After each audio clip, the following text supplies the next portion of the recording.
Hey guys, we are going to be doing our final project for Math for Teachers 1. We are the Rational Duo. I'm Kim. And I'm Katie. Let's go ahead and jump right in.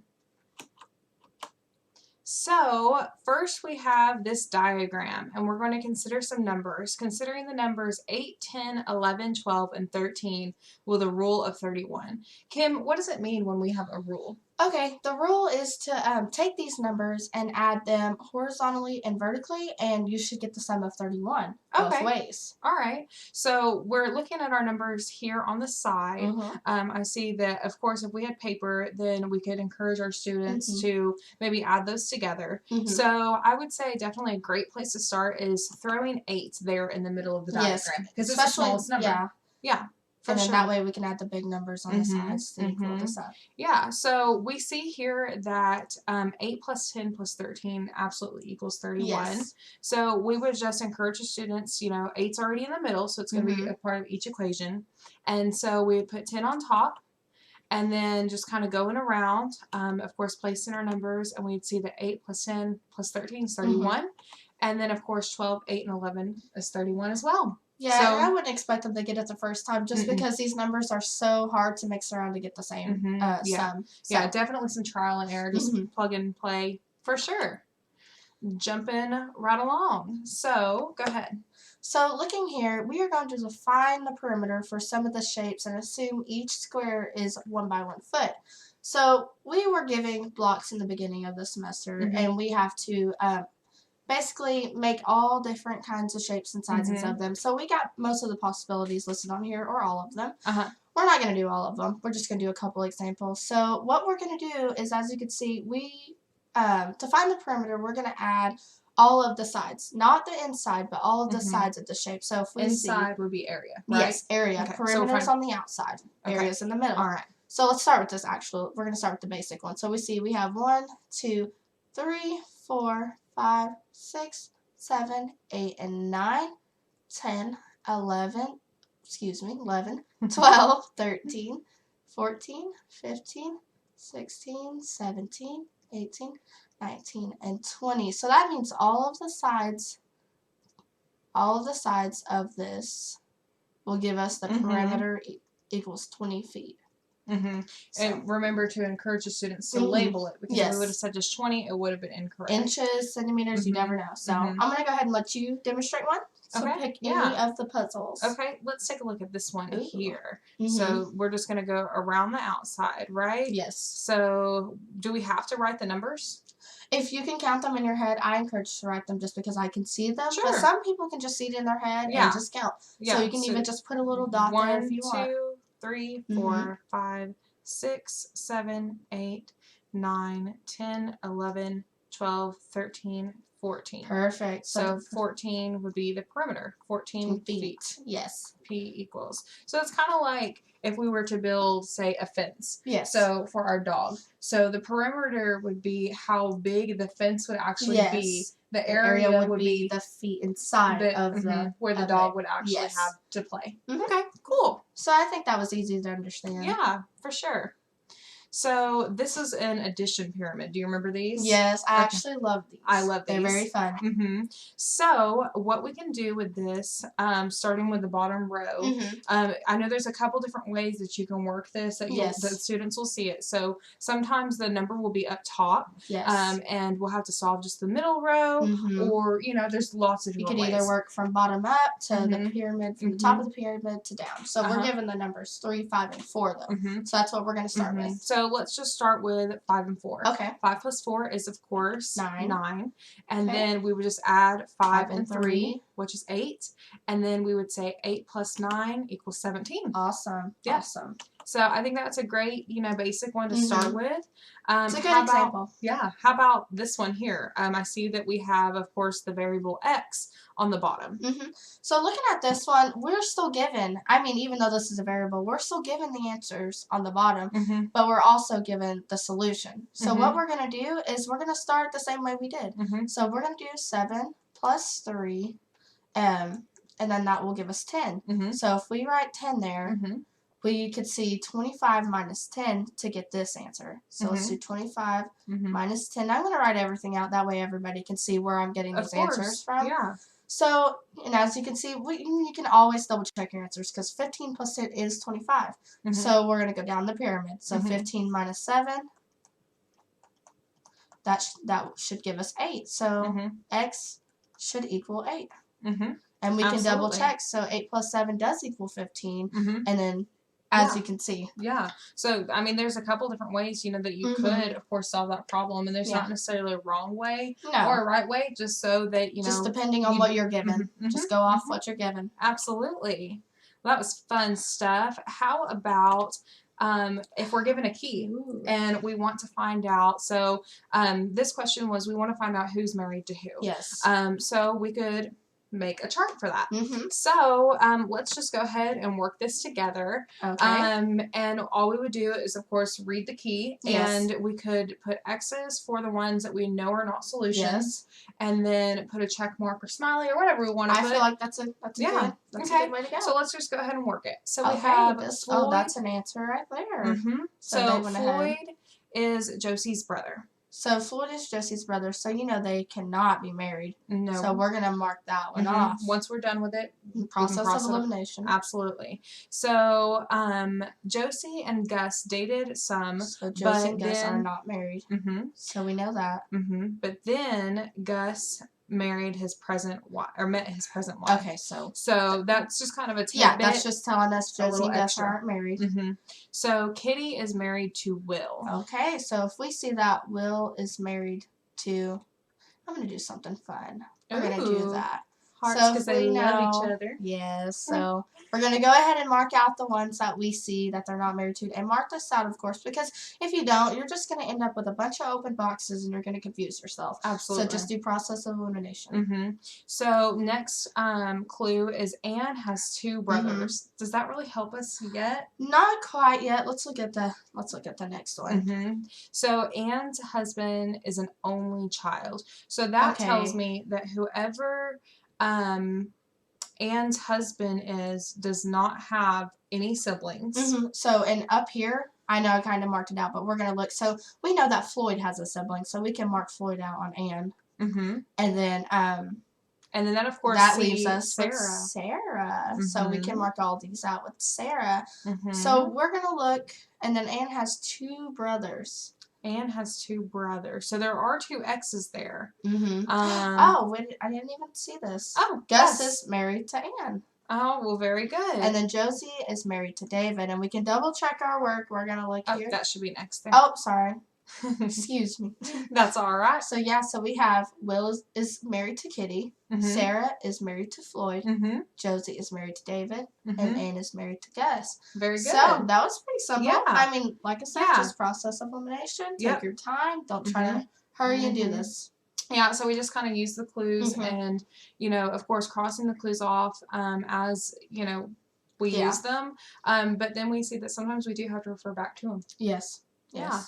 Great. So moving right along. Ooh. So in this case, we were given this chart here, and we, of course, they weren't labeled. Yes. And I would definitely suggest labeling them. So what these labels mean, we, of course, made a key for. So we see, take, for instance, this little red shape right here.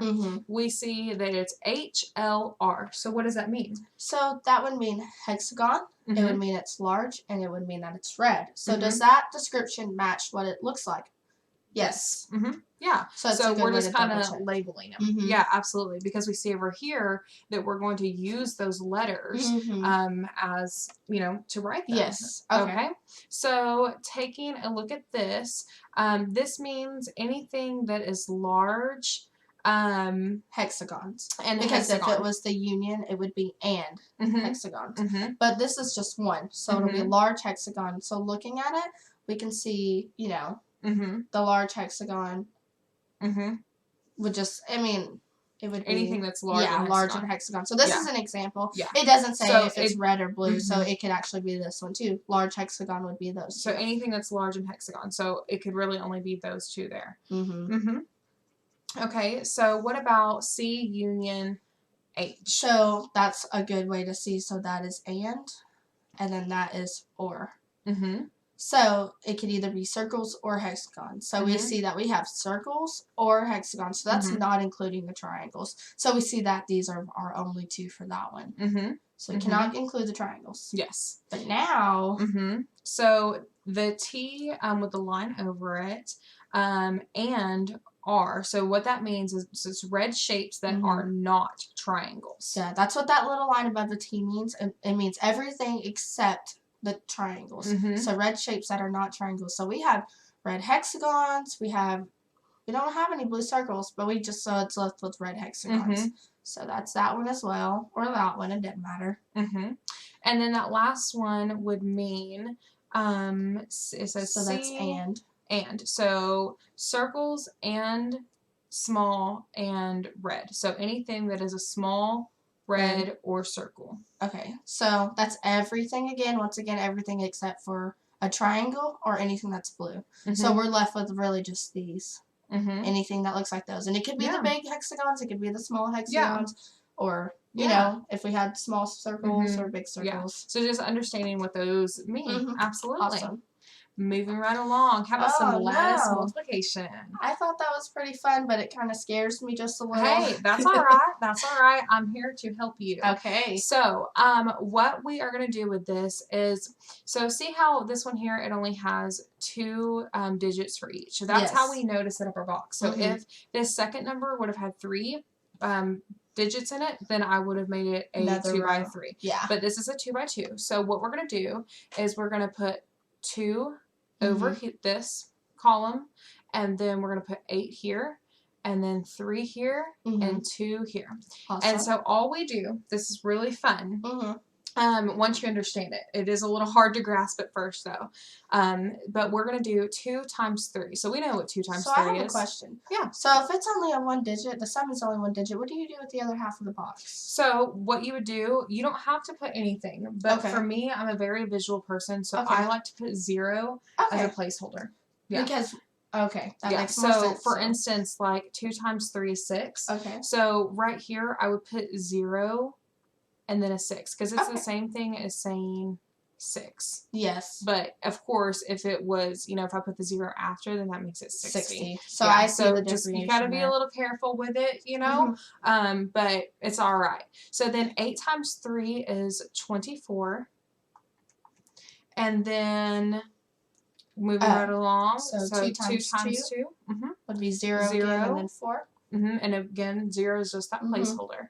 And then 8 times 2 is 16. Awesome. And then all we do from here, now this is kind of a tricky part here. So we're going to add these together. And what I mean by that, you see these lines that you referenced earlier? We are going to add anything in the same diagonal. And we're going to start with the right. So you can't start from left to right. You have to start from right backwards. To left. Of course. Okay. Yeah. So starting with 6. There's nothing. Tricky. It is. So 6, we don't have anything to add to 6, so we're just going to put 6. And then what about 4 plus 4? 4 plus 4 is 8. Plus 1 is 9. So we have nothing to carry there. And then we have 6 plus 2. Would give us 8. Plus 0. 0 doesn't make a difference. So it'll still be 8, right? And then 0 here. We can bring that 0 down, or we don't have to. I say just ignore it. Ignore it, right? Because really, it's not there. It was just kind of to help us. Yes. So we can say, now, we've added from right to left, but now we read like normal, left to right. So we say that 28 times 32 is 896. That's a good method because, it's easier to solve little multiplication problems and then add them than to just solve big multiplication problems. I'm one of those people. Big numbers can sometimes be scary, but that's great that we have these resources. So this next one here, I went ahead and I did some of the multiplication for us so that we could practice our addition. Now, we have to slow down because these are kind of bigger numbers. Yeah, so we just want to slow down and make sure that we're staying in the right diagonals together, okay? And we're going to do something that's called carrying the first digit. Since they're bigger numbers, they're probably going to be double digits rather than 1. So what we're going to do, we see that 4 has nothing to add, so we're just going to go ahead and write the 4. Now what about 6 plus 6 is 12 plus 13, 2 14. is 14. So put the 4 down. So 4 goes here Mm-hmm. because it's the farthest digit. So you put the 1 on top like you do an addition problem. Yes. Awesome. And you carry it to the next diagonal. Oh, okay. Okay. So that's then 9. 8 plus 1 is 9. 9 plus 0 is 9. Plus 4, 13. 9. 13 plus 5. And then plus 6. So 8, 9, 10, 11, 12, 13, 14, 15, 16, 17, 18, That's 19, 24. 24? Okay. So putting our 4 here, and then we put our 2 where? Here? Right there. Yes. Absolutely. So 2 plus 1 is 4. Oh, 3. 3, that's right. I did that earlier too. 2 plus, I think I'm doing 2 plus 2. Yeah. There. That's all right. That's why I said to slow down.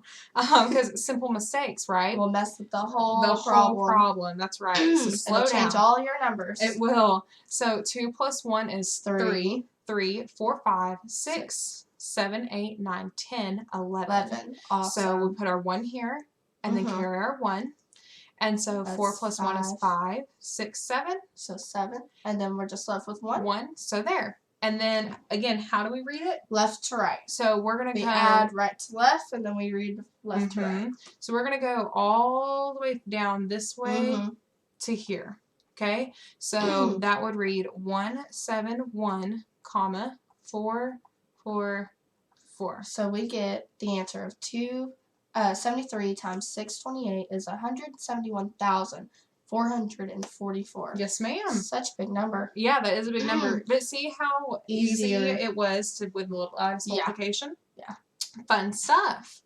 Moving right along, these are just, again, some more examples. Some more examples. So we see that 964 times 593 would give us, using the lattice method, using a calculator as well, you should get the same number, 571,652. Looking at 4,952 times 243 would give us 1,203,336. And I notice here, since the right side number is so much larger, so we get more. It has 4 digits, so we set that up with 4 boxes, and then we have 3 digits on the second number, so we just, set that box up as a 4 by 3. Even if one number is bigger than the other, you can still use the lattice method to solve that. Yeah, so it's a great tool. Yeah, so if you're ever confused about how to set it up, literally all you have to do is count 1, 2, 3, 4. You want a 4 by 1, 2, 3, 3, and that's how you know. Thank you for showing me that. Yeah, that's a good way to remember box. Yeah, if you're ever confused, and then don't forget to put your diagonals through all of the boxes. All right, well, let's jump right along. Ooh, I like these. Yeah, so these are the divisibility tests. So do you want to go ahead and start with those? I'll start with the divisor 2. So the rule for 2 is that the end number should end in an even digit. So that's fairly simple. So 684 ends with an even digit. Next one is 4. Next one's a 1, so no. 0, 0, yes, and 8 is a yes. Yeah. So how about 3? 3, the sum of all digits is divisible by 3. So that means what? That means that I'm going to take 6 plus 8 plus 4. We're going to add those numbers together, and if the sum of all 3 of these digits equals 3, then it will be divisible by. So let's take a look. So so the sum would be it would be divisible. If I add all those digits together, it'd be 13. I'm sorry, 18. So it would be divisible by 3. And how about 4? If the last 2 digits are divisible by 4. So 8 and 4 are both divisible by 4. Yeah, so it doesn't mean 84. No. It means is 8 divisible and is 4 divisible. So that's what it means. It's a good clarification, Katie. Yeah. So what about 5? So this one's so easy as well. So if the end of the number is either a 0 or 5, it can the divisor can be 5. Yes. So if it ends in 0 or 5. So so we see that these zeros over here are the only ones that are divisible because we have no end numbers with 5. Yeah. All right. And then 6. 6, the rule for it is it divisible by 2 and 3? So it has to be divisible by both. So that's the number as a whole, though. That's not adding the number separate. Yeah. That's the whole number. Yeah. Awesome. So that's all we would do for each of these is just read the rules. Go through the rules And then Yeah. all these rules are just fairly simple. Just make sure you have the rules label to know what the divisor is. Yeah. Otherwise, you're going to be so confused trying to figure out, Yeah. hey, is Yeah. 11 divisible by 684? Yeah. I'm always, one, to show your work, have your resources, your keys available. And that's a good thing to teach your students is to make sure you are using everything you are given. Because if you do not, you are going to be so confused. Absolutely. So, let's look at the process of nines. Ooh. So, what the process of nines is another name for this or term for it is casting out nines. Yes. And all that means is, of course, to cast out any number nines or any numbers that equal 9, that add up to equal 9. Yeah. And when I think of the process of nines, it's always a good way to double check your work. It's a kind of a long method, but it's really very, very easy to do. Or to get a close estimate of a number. Yes. Absolutely. So what we're seeing here is that we think that all these numbers added up would get these numbers. Katie, can you see if these numbers equal 112,790? Sure, yeah. Okay. So what we're going to do is we're going to take these numbers here. Starting with 416. Okay. So 4 plus 1 plus 6 equals 11. But we don't want to have any double digit so numbers. No double digits. So you'll add both of those together? 1 plus 1 equals 2. So then we're going to take 7,400 and we're going to cast out that 9. So what we could do there is actually just mark it off. If you see a 9, go ahead and cross it off. So 7, and then of course we don't have to, that 0, we don't have to place that. So 7 plus 4 equals 18. And then that of course equals 9. So then 1 plus 1 is 2.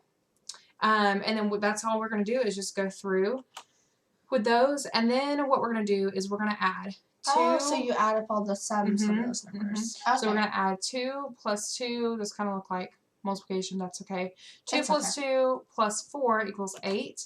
And then we know that if we added those numbers together, then it would be 2. Whoop, come back now. We weren't done.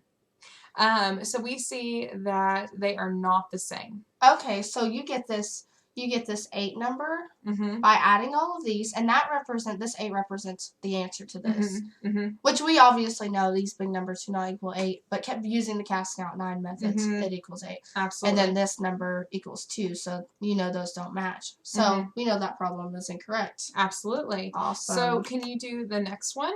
Yeah.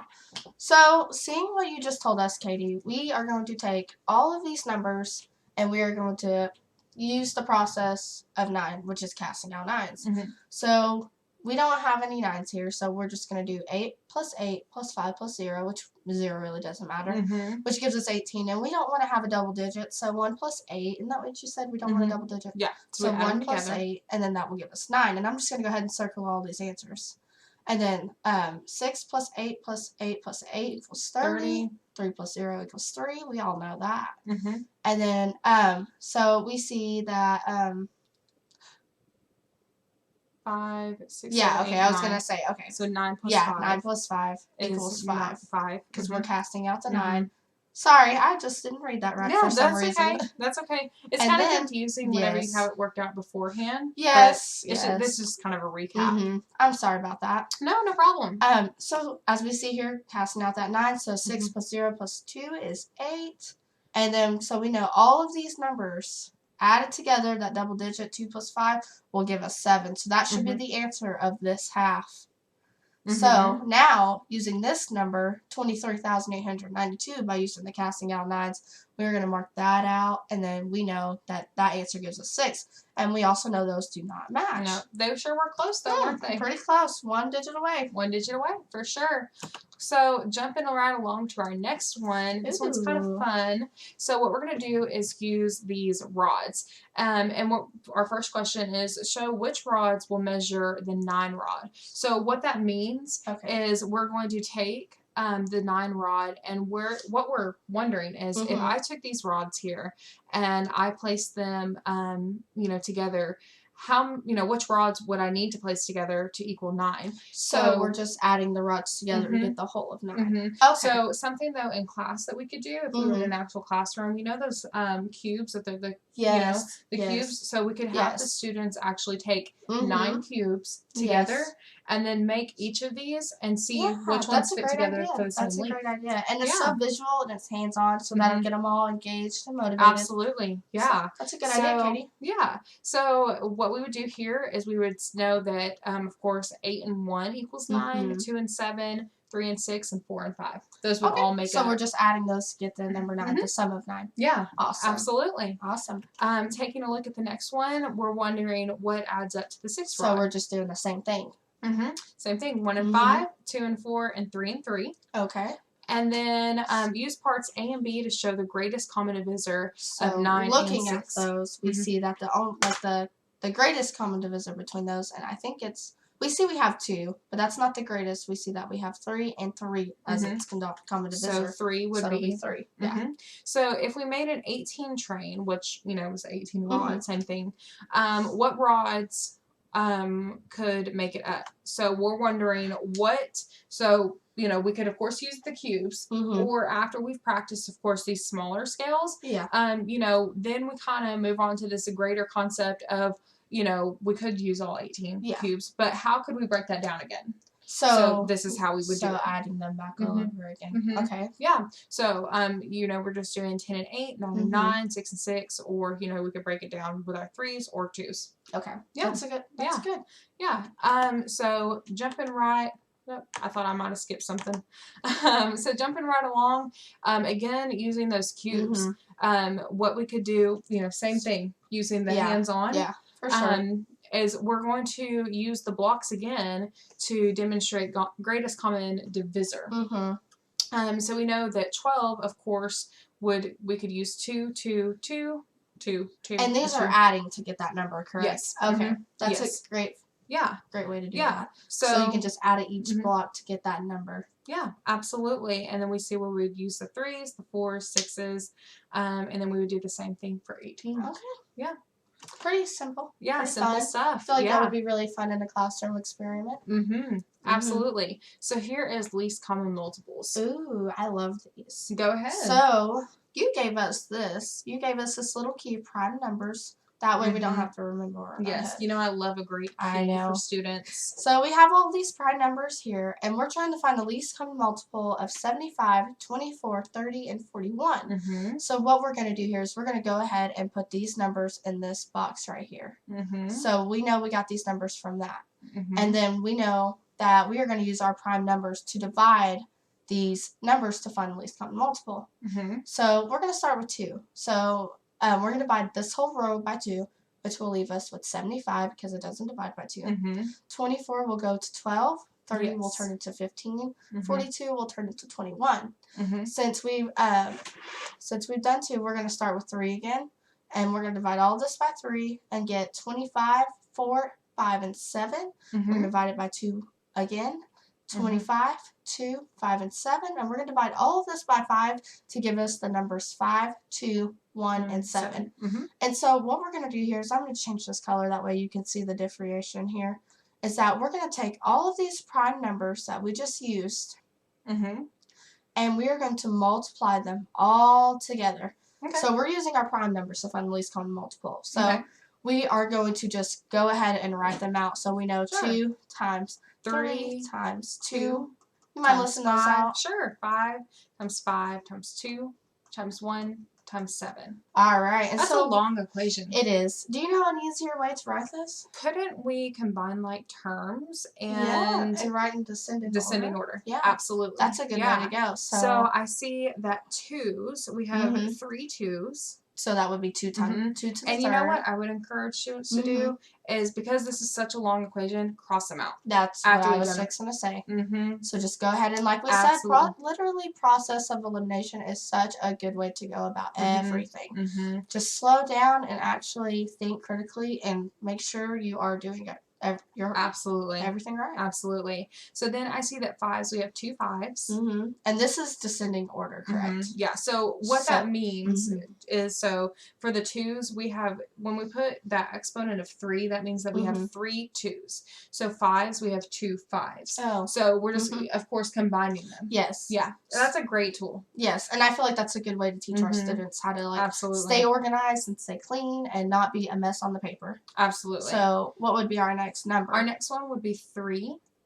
After we, everything has an understood 1. So would it be 7 since 7's bigger Oh, than yes, 3? yes. Okay, 7. sorry, I just wanted to double check you Yeah, there. yeah. That was what I was about to say, is that you should, after you're in descending order, it's always a good rule to just go ahead and do the largest number next. Yes. So 7, and then 3, Okay. and then 1. Okay. So if we used multiply all all of those together, then it would equal 4,200, and that would be our least common multiple. Our least common multiple of the numbers.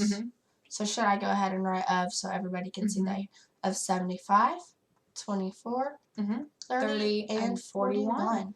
Absolutely. I love that. I think that's very fun and very great way to find a least common multiple. It's really like solving a puzzle, you know, to have that's the students why I work it out thought together. about the lattice method. Yeah. It looks more complicated than what it is. Absolutely. So jumping right along, so we could find the least common multiple for 48, 25, and 65. Again, we have it all worked out. So what we do is just put the numbers divide by the prime numbers. Divide by the prime numbers. So we would, of course, get exactly like you did before. Okay. We would combine like terms, list in descending order. So 2 with the exponent of 4. So I didn't even list them in the correct descending order, but that's okay. Moving right along. And then it would give us that. That would be our least common multiple. Good catch there. Yeah. So for this next equation, we want to demonstrate how many more revolutions the small gear will have to make before A and B are again in the same position. So what does that mean? Because that's kind of French to me. In like a shorter term, per se, we know that revolutions are how many times a gear goes around. Okay. So we're looking for how many times does gear A with 48 teeth go all the way around? How many times does it go around before it meets the same exact spot where it's at with gear B? Okay. So would we just want to find the least common multiple for each gear? We would. So we'll list out the factors of each number. So we'll list the factors out for 48, list the factors out for 84. And we're going to look at these factors and find which one is the LCM. So can you tell me which one's the LCM? So looking here, we see that we have... I see 336. So I'm going to circle those for us. So we see that as the least common multiple. At 48 and 84. And what we're going to do from there is we're going to divide 336 by 48 since we're looking for gear A. So gear A will take 7 times going around. 7 rounds. Excuse me. 7 rounds. In the exact same position. Yes. All right. Well, easy peasy. Pretty fun. Yeah, so here is, and I love these two. These are our magic squares. So using the following integers is a fancy word for numbers. So what we would do is we would just add these together because we're going to need to find the magic sum. Yes. So to do so, we're going to add these numbers together. So we know that -7, -6, you know, going through. -27. So we would just write -27 here. And then we would divide that by 3. So -27 divided by 3 gives us what? 9. 9. So we could say that our magic sum is 9. I'm going to change this color because it might blend in on our chart when we go to writing. For sure. So can you tell me where what number we would want to put in the very middle of the chart? So looking at this, we know we have 9 numbers. So that's also another way we could find the magic sum. So we see that we have -3 in the middle. We have 4 numbers to the right and we have 4 numbers to the left. So I would want to put -3 in the middle. Would you? I feel like that would make it easier. So we can go ahead and cross out -3. And I see that in the equation we were already given 0 and 1. Yes. So that helps out a lot because since we're already given 1 and we already know we have -3 there, we know the only other number we need to get 9 is -7. So let's go ahead and we're going to keep crossing out like you said for us to do. We'll go ahead and cross out 0 and 1. Yes. Sorry. Thank you. Okay. Catching me there. Yeah, teamwork. So I would have just been left with 2 numbers, not know what to do. Let me pause you. Okay. So we know that our magic sum is 9. So what you're saying is that -7, -3, and 1 equals 9? Yes. So we know that horizontally should equal 9, vertically should equal 9, and diagonally should equal 9. So we have to be very careful where we put our numbers because we have to reassure ourselves that it equals 9. Absolutely. So and we're left here with that. So I would say that -7 plus -2 would equal 9. And that's correct. I mean, and it's just... And because a negative and a negative equals a yes. positive. So we're going to mark out -2. And that's what I like. That's why all of these numbers are negatives. That way we could get a positive. Absolutely. So, yeah. And it's really confusing. It is. But it's like you said, once we get the hang of it and the gist of it, it's so fun. It's like a little puzzle to do. So the only numbers that we have left are -6, -5, -4, and -1. So we kind of have to find a home for these numbers. Yes. So I want to point something out. So every time you add a number onto this chart, it gives you another way to find a solution. Since you told me -2 goes there, now we're looking what adds up with -2, -3. What will give us this number? I would say -4. -4, that is correct. Okay, so now all we're left with is -5, -6, and -1.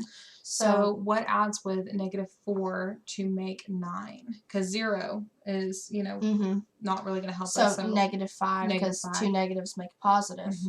And then we're left with -5 and -3. What other number? I think we're just off one number, right? Yeah, so that would be -1. Sorry, I'm not marking these out. You're being fine. bad. You're fine. And all we're left was -6. Yeah. So let's double check that. -4 plus 1 plus -6 does give us 9. All right. Yeah. Well, that was pretty simple and fun. Fun stuff. Moving right along. So how would we convert this decimal into a fraction? So looking at it, I think you'll move the decimal over 3 places, correct? 3 places, which will give us a whole number of 225. And then we're going to divide that by 1,000, and then that will give us 20. Basically, this is the least common multiple of those two numbers is 25, and then that will give us a fraction of 9/40. So from there, what we could do is, of course, we're going to take a look at that number, and then we're going to take a look at 9/40. So what we're going to do is take our numerators, and we're going to find. So you're going to find the factors of these numerators. Yes. Okay. And we're going to try to find the factors of 9 and 225. So we would just work that out. Yeah. Okay. So you just do the factor tree like we normally do. The factor tree like normal. And then we would look at the denominators next. Yeah. And of course, here's the factor tree all So we can see here how we got 25 because we don't count all these 3 2s. We just count, we got a 2 and we got a 5. And that is all that we got here as well. So that checks out, and that is the correct answer. That's a good double way to check your work. It's kind of long. I mean, but most of them are long anyways. Yeah. So this is just a recap. So, going next. So how would we convert these fractions into a percent? So, these are kind of easy numbers, but we'll do them anyways. So I'm just going to go ahead and say we already know 1/2 is 50%. Yeah. But we're going to pretend like we're down. So that will give us 0.5, and we're going to multiply that by 100, and easily will give us 50%. Because when you're doing a percentage, you're going to use that decimal and times it by 100. So we're going to do the same thing here. That will give us 0.30, and we're going to times that by 100. Sorry. And then that will just give us 33.3, and then that line above it is a repeating decimal. So that means we have 3, 3, 3, 3, 3, 3, 3, 3, 3, and forever. And a percent sign. Forever. And a percent sign. Thank you for checking me on that, Katie. All right. Jumping right along. So our little lemonade stand, what we're going to look at is that our lemonade stand, we sell lemonade for $2 a cup. These are really big cups, I'd like to add. Yeah. So, and the lemonade's so good. It is so great. So let's look at this. Go ahead. So we know if we sold 2 cups and we multiplied 2 times 2, because 2 cups times $2, that would give us $4 earned. Correct? Yes. So how many more cups did you want to do? Let's say that we sold 6. So 6, and then we do 6 times 2 is $12. Then that's how we would figure out how much we've earned for each cup. So we just do the same thing. Whatever. So X is the dollars earned. So Y. So if we have Y, then we can figure out X and vice versa. Yep. Okay. So taking a look at those, our little lemonade cup. I love it. So taking a look at those, what if we wanted to plot these points? If we wanted to plot these points, we see that we have a graph of X and Y, right? This is our Y-axis. This is our X-axis. This is the dollars earned. And you have to be so careful about where you plot your points because if Mhm. you don't, you're not even going to have a Mhm. line at that Mhm. point. Absolutely. So we have to be careful. This is equal to the cups of lemonade sold, and then that is the dollars earned. So we know if we earned $4, we had to have sold 2 cups. So we'll put a point there. If we earned $6, we had to have sold 3 cups. And then if we sold 10, let's just go ahead and do 10, and then we know that's $5. Well, I mean, if we sold, Yeah, and so on and so forth. Yeah. And then we could just connect the line. Yeah, and we it'll could be a see that continuous growth. our profits are just going up Banking. and up and up. Banking. Our little lemonade stand. I love that. All right, so taking a look at these, Mhm. we know that anytime that it's negative, it's Mhm. going to be, pointing into this second quadrant here. Yes. So we know this is one. So I noticed something with that. So we just did x over 2. Sorry, x over 2. Y equals x over 2. So you're saying that if we put a negative sign in front of it, it's literally just like a reflection? It's the opposite. It's the Forgive complete my opposite. line. Forgive my line. No, It's supposed to you're cross good. there, But I see what you're saying yeah. with that. So positive is going to go toward quadrant 1. Yes. Whereas negative is going to always be pointing toward quadrant 2. Yes. Okay. Yeah. So this next one, I see that the plots are really, really close to the y-axis. And is that because it's 10 times x? Yes. So if we have 1x times 10, it'll be that it's always going right to be there. moving up 10. I see that. I see that. And it'll just go continuous as well. Yeah. Whereas, see this one, it says y equals x squared. Ooh, I see what that that's saying is, like, here in the middle, we're going to meet at 0. Yes. So we literally, So it's the same plot and points. It's just negative. So it kind of makes like a U graph. A U graph. I get that. Absolutely. Okay. Awesome. So jumping right along, we can look at, we worked a little bit with percentages earlier. So we want to know what percent is shaded red. So a great way to look at this is, of course, we could see that this square is broken into 4. Yes. And then we could, of course, divide them in half. Just like that one is already. Yes. That's a good way to see it. And then we can label them 1, 2, 3, 4, 5, 6, 7, and 8. So we know we have 8 halves. 1/8 of this is shaded red. Yeah. And then we would just convert it to a percentage. And then we would know that it's 12.5% is the shaded. Is the shaded. So, of course, finding that, fraction first and then converting it into a percentage. Really, really helps. Yeah. It really, really helps. Absolutely. So, dealing with percentages again, we know that hexagon is, of course, 100%. So that's all these little shapes make up that one big hexagon. Yeah. So let's say that we put a red trapezoid here. And how much of that is covered? 50%. Because half of it's gone. Remember in the homework, we were given all of these percentages and shapes. Yes. And we obviously could just look at the shapes, and we knew that the red trapezoid covered 50%. So then you could literally just take the shapes and you could list them in descending order, from largest to smallest, and then, of course, list your percentages again in descending order. And then you could kind of, of course, process of elimination, find your percentages. Yeah. So that's a great tool. And in the class, if we were in a real classroom, we could, of course, use the shapes with the students. And anything that's hands right in front of you, hands-on, and it's visual, that is always the way to go. Absolutely. Always the way to go. All right. Ooh, I love this one. Sales. We love sales. Who loves sales? I love sales. So let's take a look at our first question. How many blue sale tags are there? Okay. So, do you want to take the reins on this one? Yeah, and I'm going to go a couple different ways about this. Sure. So, I see that we have 1, 2, 3, 4, 5, 6, 7, 8, 9, and 10 sales tags. So, we see that 2 sales tags. So, we already know the answer is 2. But another way we could do that, we can find the percent of that. We see if we have 10 tags, we know that 20%. And I'm going to leave this here because we're going to reference to this later. Okay. We know that 2 tags... 2 tags equals 20% because out of 100%, 2 is 20. Absolutely. So next question is 30% of all 10 tags are orange. How many tags are orange? So we want to take a look, and we could obviously just count and say that there's 3. Yeah. But we could also say, let's see. So we know that 10. So what we're asking here, we know that there's 30%. Woo, hello. can we write the right way or not? 30% of blank, so we can write an X there, equals 10, is what we're trying to solve. Yes. So we, of course, know that it's 3 anyhow. That's a good way. I mean, that is such a good equals example. 30%. That's what it's asking. So I think a great tool is to obviously always show the students what it's asking. And I find that even as an adult, that most adults struggle with taking a word problem and converting it into an actual equation. Yeah. So last question. How many sales tags are there total? So I see that we already know we have 3 orange sales tags. So we can go ahead and write down, That's fine.